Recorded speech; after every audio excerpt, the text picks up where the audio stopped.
এই ভাগবতটা আমরা কেন পড়বো? যদি এই ভাগবতটা পড়লে তোমার সঙ্গে সঙ্গে মুক্তি হবে। কিন্তু কার মুক্তি হবে? যার ঈর্ষা নেই, যার দয়া আছে, আর যে মোক্ষও চায় না, ওটা আমার দরকার নেই। ভগবান শ্রীরামকৃষ্ণ একদিন তার প্রিয় শিষ্য নরেন্দ্রনাথকে জিজ্ঞেস করলেন, আরে যে কি হতে চাস? ও বললো, আমি একদম নির্বিকল্প সমাধিতে ডুবে থাকবো, আর মাঝে মাঝে, ছোট তো সেই জন্য বলছে, মাঝে মাঝে যখন একটু দেহবোধ আসবে তখন খেয়ে দিয়ে আবার ধ্যানের মধ্যে ডুবে যাবে। তখন তো ন্যাচারালি শরীরটা রাখতে হবে, নিলে ধ্যান করবে কে? এই জন্য বলে মাঝে মাঝে। তখন ঠাকুর বলছেন, তুই কত বড় হবি, একটা বটবৃক্ষের মতো হবি, হাজার হাজার প্রাণী তোর ছায়াতে এসে শান্তি লাভ করবে, নিজের মুক্তি চাইছিস? খুব ছোট কথা তুই বললি। এই যে ছোট কথা, মানে নিজের মুক্তি, এটাতে উনি তখন বলতে চাইছেন মোক্ষ আমি চাই না। পরবর্তীকালে স্বামী বিবেকানন্দ বলছেন যে, so long there will be a hungry soul, I will come again and again to serve them, এরকম ধরনের। আমি আবার আসবো, আবার আসবো, যতদিন একটা প্রাণী অভুক্ত থাকবে যে কষ্ট পাবে। এই হচ্ছে ঠিক ঠিক একেবারে ওই মনটা এত বড় হয়ে যাচ্ছে। এখানে সেটা বলছেন, আমি ঈশ্বরের সমস্ত লীলা দেখবো, তার সঙ্গে থাকবো, তার সঙ্গে কাজ করব। স্বামী রঙ্গনাথানন্দজি মহারাজ যখন খুব অসুস্থ, তখন একদিন ওকে বলা হলো, মহারাজ আপনি দেহ চলে গেলে মুক্ত হয়ে যাবেন তো? উনি বললেন, I don't care for liberation. কে বললো? আমি মুক্তি চাই না, আমি আবার রামকৃষ্ণ মিশনে ব্রহ্মচারী হব, আবার শাস্ত্র পড়বো, আবার স্বামী বিবেকানন্দের কাজ করব, যত দিন জগতে দুঃখ থাকবে বারবার আসবো আর স্বামীজির কাজ করব। অন্য ধরনের মানসিকতা, নিজের মুক্তি চাইছে না। তো এখানে বলছে, যারা ভগবানকে ভালোবাসে নিজের মুক্তিও চায় না, না না আমার যা কষ্ট হয় হোক, কিন্তু আমি ভগবানকে দেখবো। ওই ভালোবাসা যাদের আছে তাদের কি হয়, তারা এই ভাগবত পাঠ করে তখন তিনটে যে ত্রিতাপ, আদি দৈবিক, আদি ভৌতিক, আর আধ্যাত্মিক, এই তিনটে তাপ, তাপ মানে কষ্ট। দেখুন হিন্দুদের এইটা একটা খুব বৈশিষ্ট্য, মাথাটা একদম পরিষ্কার, এত নানান গোলমালের মধ্যেও সমস্ত কিছুকে ছোট্ট ছোট্ট করে দিয়েছে, একদম ক্যাপসুলের মতো। যত গোলমাল আছে, সমস্যা, কষ্ট, কোথা থেকে আসে? তিন জায়গা থেকে আসে। একটা হচ্ছে ওই আঙুলটা উপর দিকে তুলে ওরা বলল এই প্রকৃতি থেকে আসে, প্রকৃতি নানান রকম সমস্ত। এই কিছুদিন আগে একটা আমাদের এই কাছেই নেপার বিলের উপর দিয়ে একটা তুমুল ঘটনা ঘটলো, সে কারুর বাড়ির ছাদ উড়ে চলে গেল, কারুর গাড়ি ভেঙে গেল, কত কি সমস্ত হলো। এখন কত লোক ঘর হারা হয়ে কোথায় কোথায় থাকবে এই করে বেড়াচ্ছে। এখন কথা নেই বার্তা নেই, রাত্রির বেলায় হঠাৎ করে এরকম একটা হলো। এটা কি হলো? অথচ পাশের বাড়িটা ঠিক আছে, ওর উপর দিয়ে চলে গেল কেন? ওই ত্রিতাপের প্রথম যেটা, ওই প্রকৃতি ওকে কষ্ট দিল। সেজন্য প্রথমেই বলে শান্তি। প্রথম শান্তিটা হচ্ছে, তুমি প্রকৃতি আমার উপরে তুমি কিন্তু দয়া করো, আমাকে তুমি কষ্ট দিও না। এই ত্রিতাপের দ্বিতীয় হচ্ছে আদি ভৌতিক, আশেপাশে যত আমাদের লোকজন আছে, পশু পাখি আছে, তাদেরকে সবসময় বলা, তোমরা কিন্তু আমাকে কষ্ট দিও না। আর তৃতীয় হচ্ছে আধ্যাত্মিক। আধ্যাত্মিক মানে এই শরীর আর মন, আমি। এই আমাকে তখন নিজেকেই বলতে হয় যেন আমার শরীর মন সুস্থ থাকে। শরীর মন সুস্থ না থাকলে আমি কি করে মানুষের জীবন সার্থক করব? এই তিনটে থেকে রক্ষা করবে। শিবদম পরম কল্যাণ, কালের শ্রেষ্ঠ যিনি সব সময় স্থির হয়ে রয়েছেন, কখনো পরিবর্তন হন না, বস্তু অর্থাৎ পরম তত্ত্ব, বেদ্যম, অনায়াসে জানতে পারা যায়। তাহলে ভাগবত আমরা কেন পড়বো? এইগুলোর জন্য পড়বো। তারপরে লাস্ট লাইনে গিয়ে বলছেন, দ্বিতীয় শ্লোকের লাস্ট লাইনে, শ্রীমদ ভাগবতে মহামুনি কৃতে কিংবা পরৈ ঈশ্বরঃ সদ্য হৃদি অবরুদ্ধতে অত্র কৃতিভি শুশ্রূষুভি তৎক্ষণাৎ। ওই যেটা শব্দটা আমি আগে আপনাদের বলেছি, অত্র মানে এই ভাগবতে। কোন ভাগবত?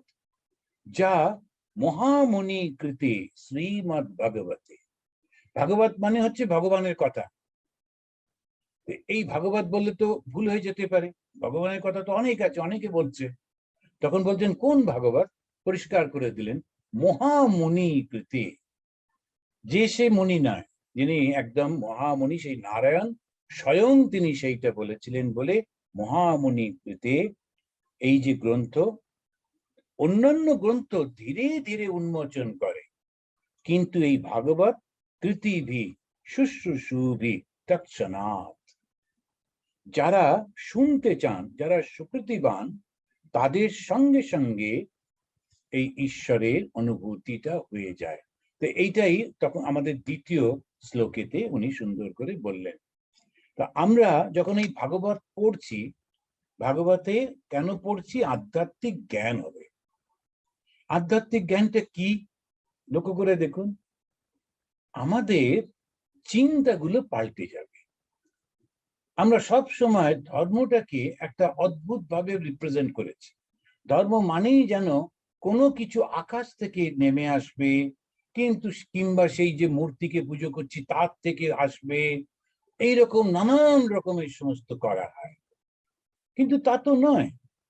ধর্ম হচ্ছে নিজের ভেতরে চিন্তাগুলো পাল্টে যাও। তখন একজন যখন জিজ্ঞেস করছে মা শারদামণি দেবীকে যে মা, এই যে ধর্ম পালন করছি, এত সবকিছু করছি, তো কই ঈশ্বর লাভ তো হলো না, ভগবান লাভ তো কোনো কিছু হচ্ছে না, কিছুই বুঝতে পারছি না। মা খুব সুন্দর উত্তর দিলেন। এরকম প্রশ্ন দুটো আছে। একটা স্বামী শিবানন্দজি মহারাজ, ভগবান শ্রীরামকৃষ্ণের ডাইরেক্ট ডিসাইপল শিবানন্দ, তাকে একজন সাধু এসে বলতো, মহারাজ এতদিন ধরে জপ তপ করছি, কই কিছুই তো হলো না। উনি সঙ্গে সঙ্গে বলেন, যা তোর বাড়ি যাও, আর কি করবে, হলো না। যখন ও লাফিয়ে উঠে বলছে, না না বাড়ি যাবো, এই কথা আপনার মুখ দিয়ে কেন বেরোচ্ছে? আরে তোমার এখানে কিছু ভাল লাগছে না তো বাড়িতে গিয়ে দেখো ভাল লাগে কিনা। না না না না বাড়িতে যাবো না। তার মানে কিছু হয়েছে। যদি ভালোবাসা না হয় ঈশ্বরের প্রতি, তাহলে ওই সংসারের টান তুমি অনুভব করছো না, এটা কি চারটিখানি কথা? এটা বিরাট একটা ঘটনা, সংসারের টান থেকে বেরোতে পারে না। সুতরাং তুমি তার থেকে বেরিয়েছো, এটাটুকু তো হয়েছে, অনেক হয়েছে। একেবারে কান্নাকাটি না করে যেমন করছো করতে থাকো। আর কেউ কেউ বলতেন, দেখো আমার কাজ হচ্ছে জপ করা, ভগবানকে ডাকা, প্রার্থনা করা, তার সেবা করা। ভগবানের কাজ হচ্ছে আমাকে দেখা দেওয়া। আমি আমার কাজটা করি, উনি দেখা দেবেন কি দেখা দেবেন না ওটা ওর ব্যাপার, দেখা যাবে। ওনার স্বধর্ম হচ্ছে আমাকে দেখা দেওয়া, আমার স্বধর্ম হচ্ছে ওনাকে প্রার্থনা করা, ডাকা, আমি আমারটা করতে থাকি, দেখা যাবে। তো স্বামীজি বলছেন, তুমি পথটা চলো না, পথটা চলতে চলতে ঠিক লক্ষ্যে পৌঁছে যাবে। দুপা হাঁটছো আর জিজ্ঞেস করছো এলো এলো করলে হবে? ধীরে ধীরে ঠিক পৌঁছে যাবে। আর ওই সৃষ্টির মা বললেন, ভগবান লাভ হলে কি দুটো সিংহ যাবে? মনটা পাল্টে যাবে। মনটা পাল্টানো মানে চিন্তাটা পাল্টে যাবে। এই চিন্তাটাই হচ্ছে আসল। সেই জন্য দেখুন, আমরা যখন পড়ছি, এখানে আমরা দেখছি, ওখানে উনি বলছেন যে আমরা কি কি লক্ষণ কে পারবে, প্রত্যেকটা বলছেন। ঈর্ষা যাদের আছে ওরা পারবেন, দয়া থাকতে হবে মনের মধ্যে।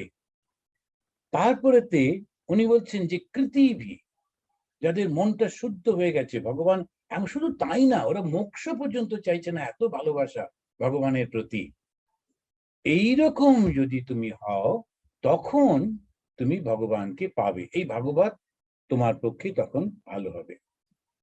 তো সে একটা গল্প আছে, ঠাকুরও বলেছে, রামকৃষ্ণদেবও বলেছেন, যে একজন ব্রাহ্মণ, সে যেত রাজাকে ভাগবত শোনাতে। ওই যে ভাগবত পণ্ডিত বলা হতো, ভাগবত পণ্ডিত। ওরা একটা ভাগবত গ্রন্থ হাতে নিয়ে ঘুরে ঘুরে বেড়াতো এবং বড় লোকদের বাড়িতে গিয়ে পাঠ করতো। বড় লোকরা মনে করতো যে এই ভাগবত পাঠ হয়েছে, তার আগে একটু পুজো টুজো হলো, ফুল টুল চড়ানো হলো, তারপরে চাল চড়ানো হলো। আমরা যখন পুজো টুজো করি, এমন একটা চতুর্দিকে করে দিই, পরিষ্কার করতে অনেক সময় লাগে। তখন মনে হয় বাহ, একটা কিছু বড় বড় কিছু হলো। মানে প্রথমত পরিষ্কার করে পুজোয় বসলো, তারপরে চতুর্দিকে চাল ছড়িয়ে দিলাম, ফুলের টুকরো ছড়িয়ে দিলাম, এই জল ছড়ালাম, সব করে টোরে জায়গাটা দারুণ নোংরা করে খুব খুশি হয়ে আমরা চলে এলাম যে না, একটা কিছু হয়েছে। ওই কিছু এই বোধহয় গত বছরের আগের বছরে এখানেতে অন্ধ্র অ্যাসোসিয়েশন আমাকে নিয়ে গেছিল, ওদের একটা উৎসব হচ্ছিল। এই যেমন বেঙ্গলি অ্যাসোসিয়েশন, তেমনি অন্ধ্র অ্যাসোসিয়েশন। আর বাঙালিদের সঙ্গে খুবই মিল আছে দেখলাম। ওই একই জায়গায় দুটো দল হয়ে গেছে ঝগড়া করে, দুটো অন্ধ্র অ্যাসোসিয়েশন। আমি বললাম বা বেশ একটা মিল পাচ্ছি। তো এখন ওখানে গিয়ে ভালো করে ওখানে বিরাট অনুষ্ঠান হচ্ছে। এবার অনুষ্ঠানে তো আমরা যেমন একটু প্রসেশন করতে হয়, প্রসেশন হয়েছে। একজন সাধু বাবা এসছেন ইন্ডিয়া থেকে। এইবারে লক্ষ্য করলাম এই সব ওই ফুলের পাপড়ি নিয়ে নিয়ে ওই সাধুর উপরে ছড়াতে ছড়াতে পুরো ওই হোটেল ঘুরে বেড়াচ্ছে, হোটেলে লবি টবি ঘুরছে। আর আমাদের ওই প্রসেশন যে ঘুরছে, আর পেছনে হোটেলের লোকেরা দেখলাম ওইটা পরিষ্কার করতে করতে চলছে। তো আমার মনে হলো এত বছর আমেরিকায় থেকেও একটু শিখলে হতো। আচ্ছা, ফুলের পাপড়ি টাপড়ি গুলো এক জায়গায় বসিয়ে ওর পায়ে দিলেই তো হতো। তো তা না, আমরা আমাদেরকে যে আমি যখন বললাম আচ্ছা এই ফুলের পাপড়ি ছুড়িয়ে নোংরা করছেন কেন, তো বলছে না না ইয়ে ট্র্যাডিশন হয় না স্বামীজি, ট্র্যাডিশন তো কারণে পড়েগা, আচ্ছা করো। তো ওইটা পয়সা দিয়ে পেছনে দুটো লোক রেখেছে, তারা আবার ওই মেশিন নিয়ে চলছে, পয়সা করছে, এসব করছে টরছে। তা আমরা এইগুলো করি, কিন্তু আসলে কি একেবারে খেয়াল করিনি। আসলটা হচ্ছে আমার ভেতরে খুব সুন্দর কতগুলো গুণকে ডেভেলপ করতে হবে, তা না হলে ধর্ম হলো না। ধর্ম মানেই হচ্ছে গুণের সমাহার। ভগবদ গীতাতে 16 নম্বর অধ্যায়ে প্রথম 3টে শ্লোকে ভগবান শ্রীকৃষ্ণ 26টা গুণের কথা বললেন। ওই হচ্ছে ধর্ম। আমরা যে ধর্ম বলি, ধর্ম করি, ধর্ম কত করি, নিন্দা করছি, পালনও করছি, কিন্তু কিছুতেই বুঝতে পারছি না ধর্মটা কি জিনিস। সারা জীবন ছোটবেলা থেকে ধর্ম করে করে শেষ বয়সে গিয়েও কিন্তু থরলি কনফিউজ যে ধর্মটা কি, দাঁড়ালোটা কি, কিছুই হলো না। তার কারণ আমরা ওই গুণগুলো একটাও নিজের মধ্যে নিলাম। এইখানেতে এই গুণগুলোই হচ্ছে আসল ধর্ম। তো ধর্ম মানে নিজেকে পাল্টে ফেলা। নিজেকে পাল্টানো মানে চিন্তার ব্যাপারটাকে পাল্টে ফেলা। চিন্তার থেকে তখন আমি ক্রমশ নিঃস্বার্থপর হয়ে যাচ্ছি, স্বার্থ থেকে নিঃস্বার্থ নিচ্ছি। এই নিঃস্বার্থপর যখনই হচ্ছি তখন আমার মধ্যে সেই ভগবান প্রকাশিত হচ্ছেন। তাই এখানে বলছেন এই ভাগবত পাঠ যদি যখন তুমি করবে তখন তুমি দেখবে যে কিভাবে সেই ভগবান তোমাকে পবিত্র শুদ্ধ করে নিয়েছেন। কেন? শ্রীকৃষ্ণের জীবনের বৈশিষ্ট্যটা কি? শ্রীকৃষ্ণের জীবনের বৈশিষ্ট্য হচ্ছে ত্যাগ। সেই জন্যে ওই যে গল্পটা বলতে গিয়ে একটু অন্যদিকে চলে গেলাম। সেই ব্রাহ্মণ তিনি রাজাকে ভাগবত পাঠ করাতেন। ভাগবত পাঠ করে তারপরে রাজাকে বলতেন, রাজা বুঝেছো? রাজা বলতো, ব্রাহ্মণ তুমি নিজে বোঝো।